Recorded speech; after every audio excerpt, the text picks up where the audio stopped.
July 6 വിശുദ്ധ Maria ഗൊരിയത്തിയുടെ തിരുനാളാണ്. തൻ്റെ 11-ാം വയസ്സിൽ തന്നെ ദുരുപയോഗിക്കാൻ വന്ന അലക്സാൻഡ്രോ സെർനെല്ലി എന്ന യുവാവിനെ എതിർത്തതുമൂലം കത്തികൊണ്ട് മാരകമായി അവൾക്ക് മുറിവേറ്റു.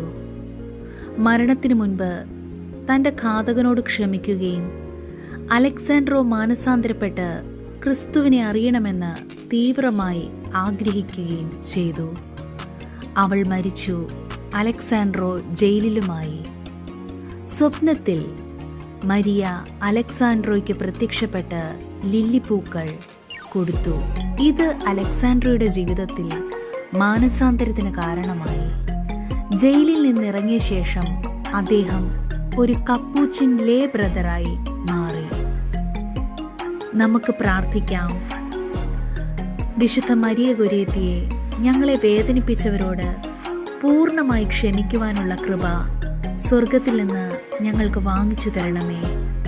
വിശുദ്ധിയുടെ പനിനീർ പുഷ്പമായ അങ്ങ് വിശുദ്ധിയാൽ ഞങ്ങളെ നിറയ്ക്കണമേ.